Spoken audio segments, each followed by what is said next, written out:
All right, let's just get started with just war is what we're talking about now. It's really just an extension of some of the same principles, obviously, as you can see in that picture. Again, just a little bit of review. Life, liberty, and property inheres in man, the individual. That is the image of God. He's given charge over other images of God. That's that flow from not just historically from the home to some form of larger government, but also, really more importantly, no matter how you trace that out into forms of government, at the very least we have to agree to this: natural law and natural right therefore comes before the civil manifestation. Because remember, this is just the collective organization of the right to lawful defense that inheres in the person. He gets that from God, not from government. Government exists to uphold that. That's the meaning, Genesis 9, of the sword in Romans 13. So you have to keep that in mind as we proceed from the just use of force in self-defense, when we talk about capital punishment, police, etc. We've talked about that. Now we're just expanding that same circle to the proper use and the proper form of military. And we'll look at that on both sides. Just use of it and an unjust use. And I'm going to use the word aggression there because I want to be loose enough to encompass all the things that could mean so we don't wiggle out of it and try to make up other rules. So once again, the principle of defending the image is extended now across borders. John Murray, in his Principles of Conduct, writes this. He's a Reformed theologian. He says, when one state, for example, unjustly wages war on another, resistance on the part of the state which is the victim of aggression is nothing more than the application of the same principle in terms of which the civil magistrate executes justice upon the violator, equity, order, and peace within his own domain. So, against all enemies, foreign and domestic. So what's true of the domestic is then going to be true of another state. Now, you might think this is a funny picture to transition to that, because you might have thought, well, here's state 1 and here's state 2. Let's call that state 2. In fact, let's call this domestic. I'm going to put that in quotes, domestic, because really, domestic comes from domus in the Latin, which means house. So this is the principal domus, number 1. And this, as we just saw, but we call that domestic relatively. In other words, at least compared to more outside, foreign. Against all enemies, foreign or domestic. Part of the assumption there is that the domestic could turn foreign because it's foreign to its purposes in relation to the image of God. And if you don't have that in your mind, it may be because you worship the state, which is a worldview, we call that statism. But let's leave that aside for now. And what Murray's saying is that we're extending the same principle out to an aggressor state. And that might be what you're thinking of. This sword aimed in here unjustly. And of course, sword, of course, it'd be guns, things like that. We understand that. It's a symbol, okay? But just remember that we want a total picture here, not just some incomplete picture. Now, ultimately, simple principle here. There are ultimately only 2 kinds of states in relation to war: an aggressor state and a protector state. An aggressor state and a protector. You say, well, what if they're both aggressors? That's possible, and we could talk about that. It doesn't follow that one side must be right. It's entirely possible that both sides are waging an unjust war. Nevertheless, these are the 2 kinds. Again, you can't call a line crooked unless you have the idea of a straight line. So there are only these 2 kinds: an aggressor state and a protector. A legitimate military force, and thus a just war, presupposes duly constituted authority. Yet, when a state has broken down, remember the aforementioned line of legitimacy. There comes that point when governments that are against those ends, those have broken down. They are not defending life, liberty, and property. They are as a mob unjustly the people now, not the office. The office is what it is in Romans. That's why I have this sword outside of this in a solid line, and why I've made this a dotted line. Because the point of Romans 13, as we have proven, is not that the people in it are logically coextensive with the office. The office represents Christ, and our submission is always due to that, to Christ. But when those states break down, violating the domain, then they are asking unto Caesar what belongs to God. Okay, so you have to read those texts together and not in isolation, doing violence to the scripture and worshiping the state, which is the typical statist, state-worshiping, idolatrous version of Romans 13 that is very much against the Christian tradition and unbiblical. So I put it in dotted line.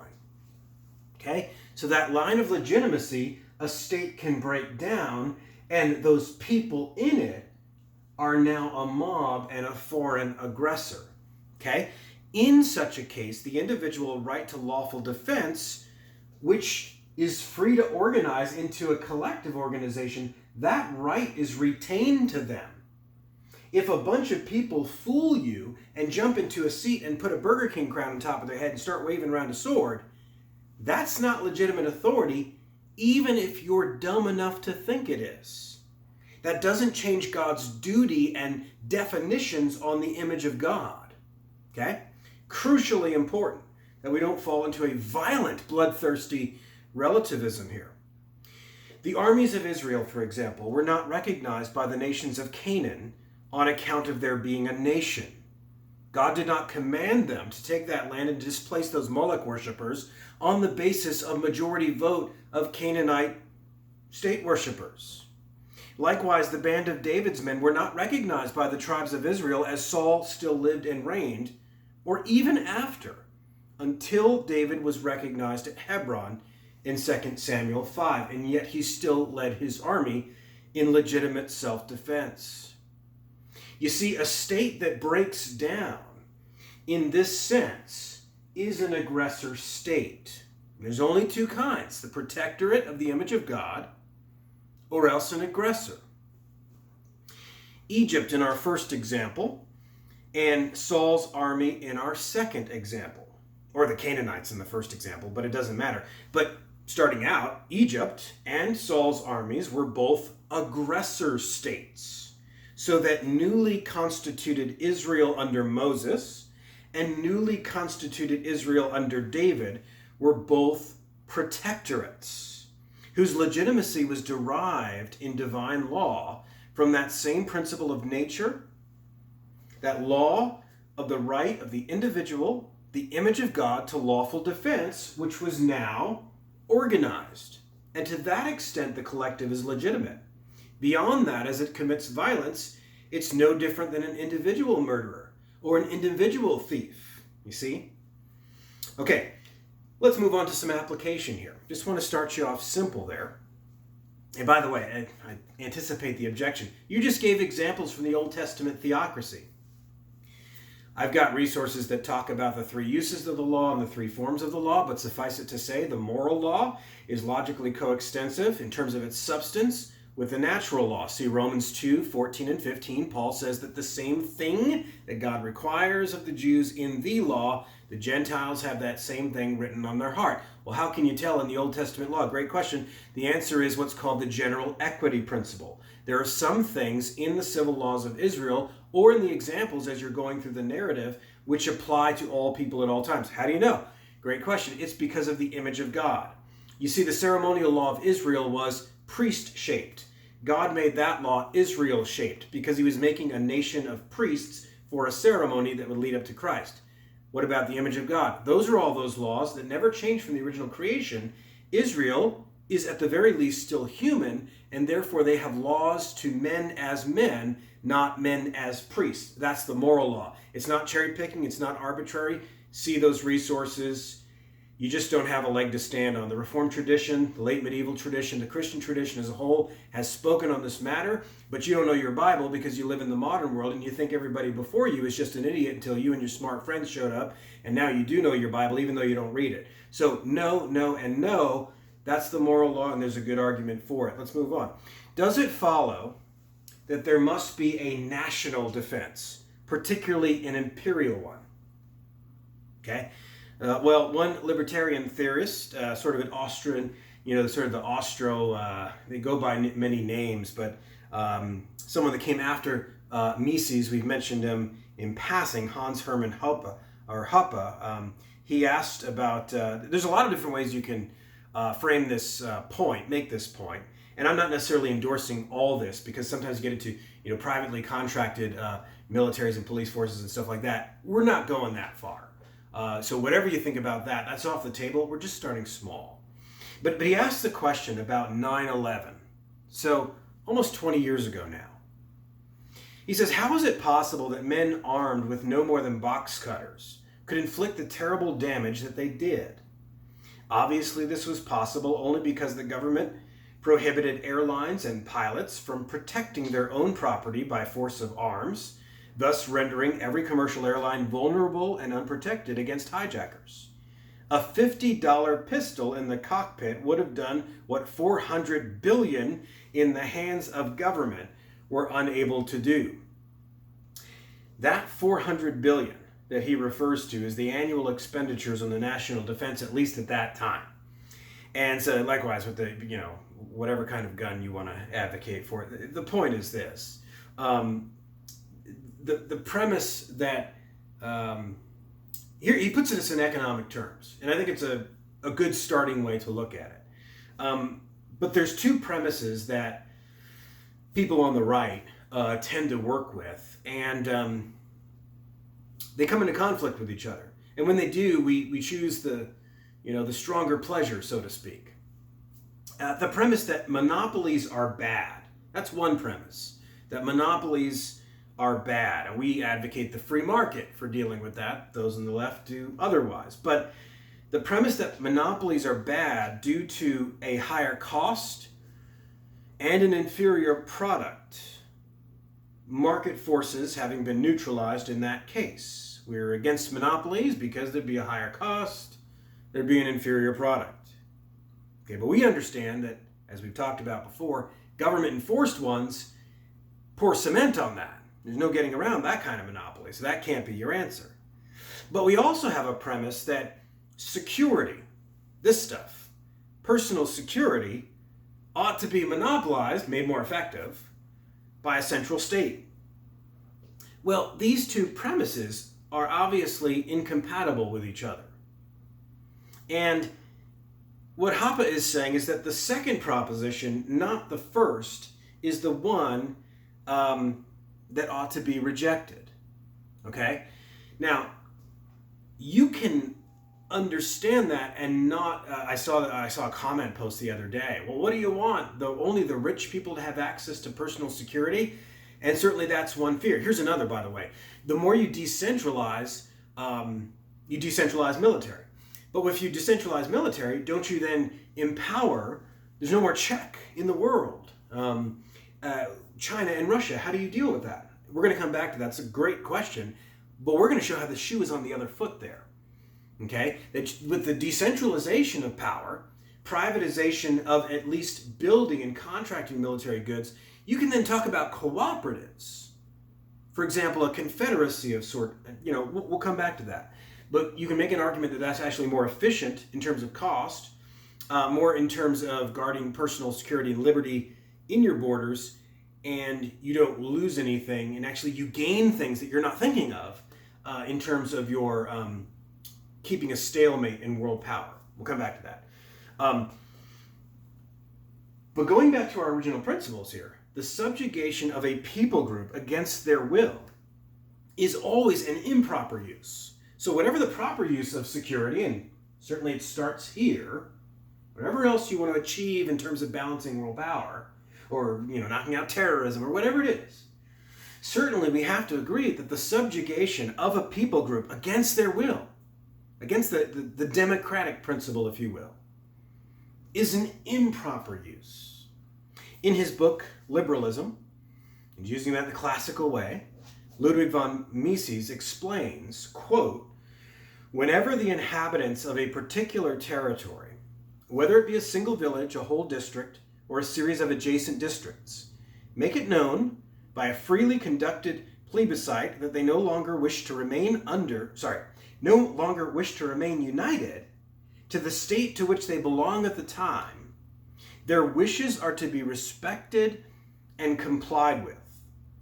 This is the only feasible and effective way of preventing revolutions and international wars. Now that's a strong claim at the end, but what about the first part? I mean, don't we agree with Thomas Hobbes? No, I don't. But don't we agree with Thomas Hobbes that, yeah, we have this right, but once you give it to the state, you can't get it back? And I think Hugo Grotius would have said the same thing. Locke said no. And so you had that split in early modern political theory. What Mises is saying is that, no, Locke was right as far as that. If you have this right in yourself, if it's really your right from God, therefore your stewardship from God, you hiring it's like this. If I'm a steward and I've been given everything I have by God, and God blesses me with wealth, and I hire a security guard, would anybody think, for my house, and that's all we're talking about here, or a storage shed, would anybody in a million years say that security guard has the right to take my wife and kids too? Well, you gave it to them. Okay, no, A, I didn't give that to them. B, I didn't give anything to them. I stationed them. I hired them to serve me in X, Y, and Z capacity, and I retain the right to unhire them, i.e. fire them, if they transgress that. That's right? Okay, well, guess what? The same thing's happening here, or it wasn't your right to begin with. Okay? And that's in here in the image of God. This is why the Christian view of the image of God and stewardship from God is absolutely crucial here, and why I have no patience for people that say, you have no rights before, and they're confusing the matter, they're equivocating over their terms. We're talking about a duty to defend life, liberty, and property precisely because those are owed to God, not to other people. Other people don't belong to other people. It's like we have to tell our kids. What are you, a bunch of toddlers now? That we have to tell you, no, other people are not your plaything to hack up and drain their blood and take their crap. We have to tell this to Christian teachers now. Ridiculous. Absolutely ridiculous. But what Mises is saying is more than that. Not only is that true, but you'll get less bloodshed, less conflict. Again, you should learn this when you're a toddler too. When you stop shaking the neck of your sibling, there'll probably be less yelling right after. Oh, you may whine about it for a second. But that's less aggression equals less aggression. Poking at people and threatening to take their stuff and pointing a gun at their head heightens intensity and bad feelings, right? That's what he's saying. And we literally need to know this right now. Now, this implies the right of disunion, unsecuring the security guard. The right, in other words, of secession. That right is the flip side of the same coin. No less than the right of individual liberty, at first, is the right to disunion if that violent mob turns on you. This right is either absolute or restricted in some sense. And we would agree that once you cooperate with a group of people, there is a restriction and a set or series of restrictions. But that set or series of restrictions is not absolute either. Otherwise, this was totally relativized to begin with. And you are the property of other people. So, in this, as we extend this to the actual acting of it, the actual force, and remember there's a just use of force and an unjust use. Maximal force in warfare is a preemptive and therefore a preventative principle. We saw that a little bit with police and self-defense. This principle holds at all levels of government and from all forms of collective violence. So this principle of preemptive and preventative maximalization of initiating force, where it's legitimate, and we have to keep driving back to that to prevent caricatures, is relevant at all forms of collective violence. And it is your duty to defend the image against how do the catechisms use the answer? Whatever tends in that direction, nip it in the bud. For the maximalization of initiating forces is the maximalization of peace? That sounds paradoxical at best. We'll come back to why it's not. But if this is true, then it is a breakdown of government whenever mass violence is a clear and constant threat, and that law enforcement is silent in reassuring its citizens about a clear strategy for maximal first strike force. We saw that last time with the need for a thicker blue line. And by thicker there, we first and foremost just mean use your words. Tell us whose side you're on. Why is that? And part of the reason we don't have a president who's very articulate about stuff like this. So naturally, you go all the way down. But somebody's got to be a grown-up and say, and some sheriffs have done this, by the way, and a couple of governors, not many. But it's very thin, and it's very few and far between. It's illegitimate to not do it. To not tell your citizens, oh, but then you're picking sides. Yeah, when there's a state of war, you have to pick sides.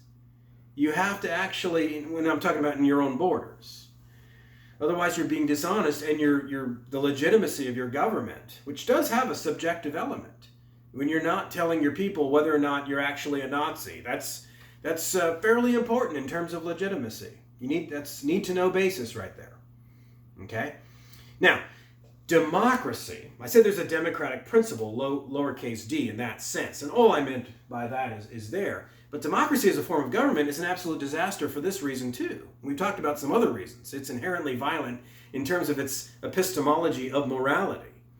In terms of what it does to the law, it upholds the vote over life, liberty, and property. And it reduces everything to the mob. Well, guess what it does to warfare? Lots of bad stuff too. Think about it this way. An analogy to marriage.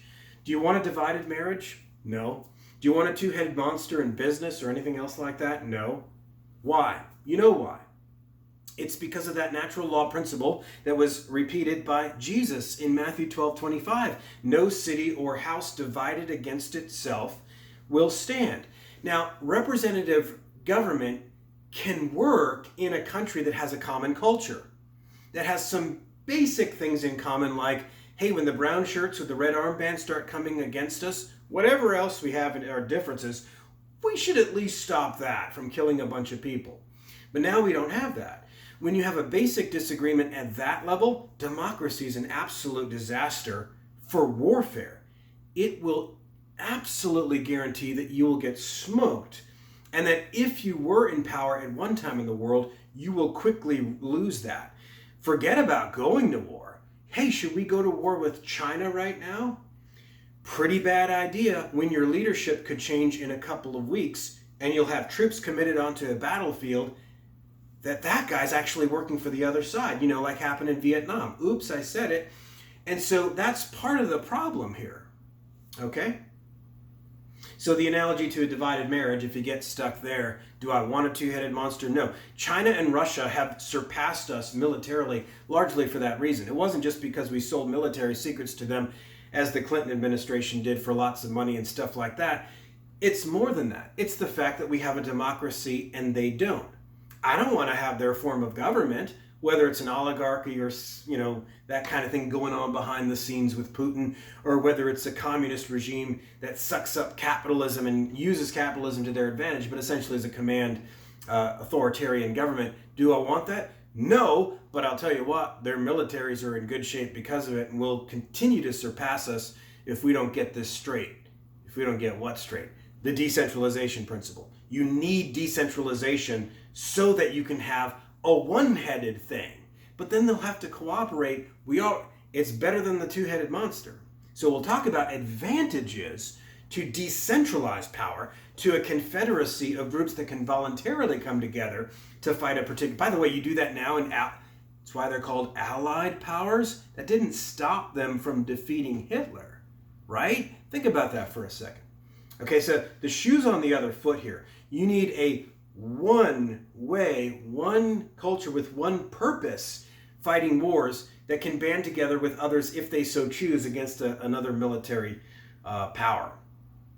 I know it's paradoxical at first. No, we need to be bigger and farm out everything to this military complex that we can trust because they've got American flags everywhere overhead.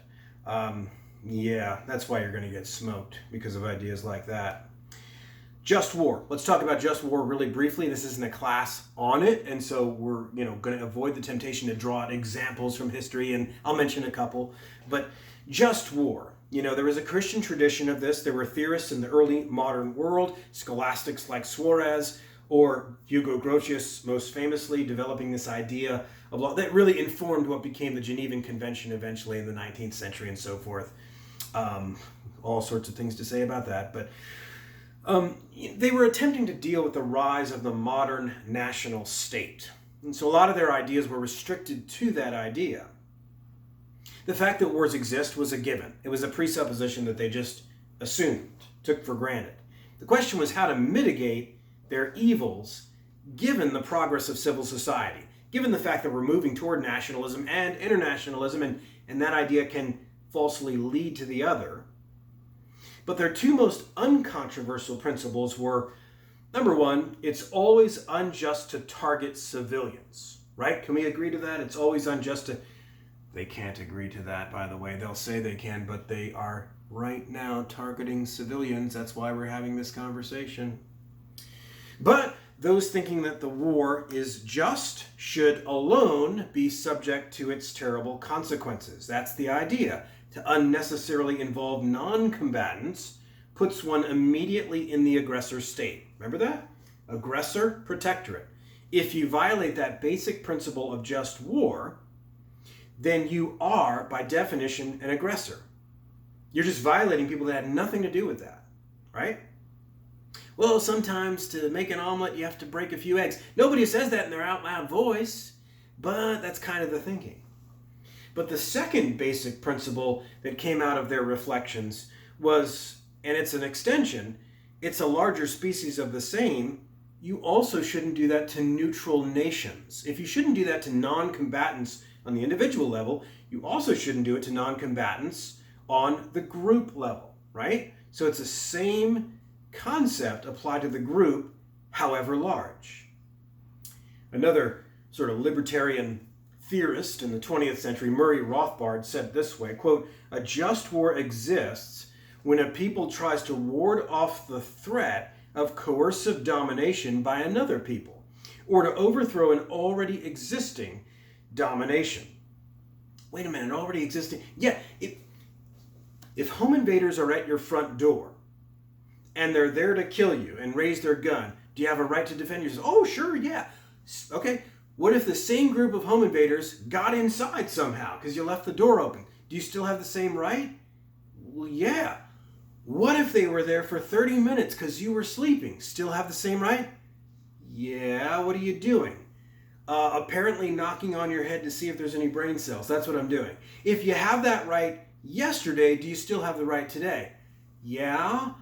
What if they're really good at convincing your children through some mind-numbing, thingy, you're getting very sleepy. We're not actually home invaders. We're just here to kill you for your own good. Still have that right? Okay, I get it. I get what you're doing, Matt. Do you? Because you might want to hold on to that. Because you're totally violating it in being against the principles of disunion.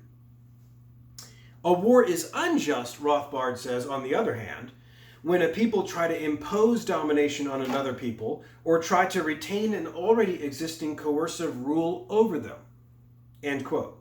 So you can see how this follows from the image of God principle that we started out with and the two possible states of aggressor and protector. Remember that. Only two possible states of aggressor and protector. And by the way, this just follows, and Locke talked about this a little bit, but it's more my appropriation of Locke. There's always a state of war going on. That's why we have civil government. So one of the things that makes me not a full libertarian is that I believe in the Christian doctrine of sin dictates that there's a constant state of war. Oh, I knew it. That'll justify war on drugs, war on terror. No, it won't, because I have these principles of just and unjust war, aggressor versus protectorate. But there's always aggression. Okay? Hold that thought.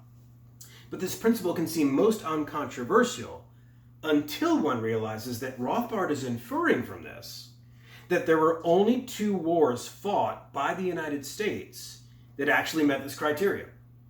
Now, this is just Rothbard. We can debate this. but namely the two wars for independence. That original war for independence between 1774 and 83 and 1861 to 64, which has always created two problems, obviously, and this adds more problems. The first problem or dilemma that this introduces is that leaves World War II as unjust, and that's been unthinkable up to this point. Hold your horses. We're not here to draw out all the examples. That makes the Confederate cause just, which has traditionally been unthinkable for the majority of Americans for the past two. And by the way, let me just say real quickly on that, history is always more complex. I'm going to have to come back to that. I'm at the 30-minute mark. But that's a mixed bag, and that's going to annoy everybody on both sides. But there shouldn't be sides, and you should just be a good historian and not break the ninth commandment. But we'll come back to that. But then the third problem it represents is that more recently, the American Revolution has even been called sinful by many conservative evangelical leaders. I realize I haven't got to the attributes of just war yet, so I'll have to have a second session on that to talk about the attributes of just war, and then apply that to this principle when that breaks down, and when the domestic becomes the foreign, the protectorate becomes the aggressor, and then this right of lawful defense is retained. What do you do? How do you think through that? We'll come back to that next time.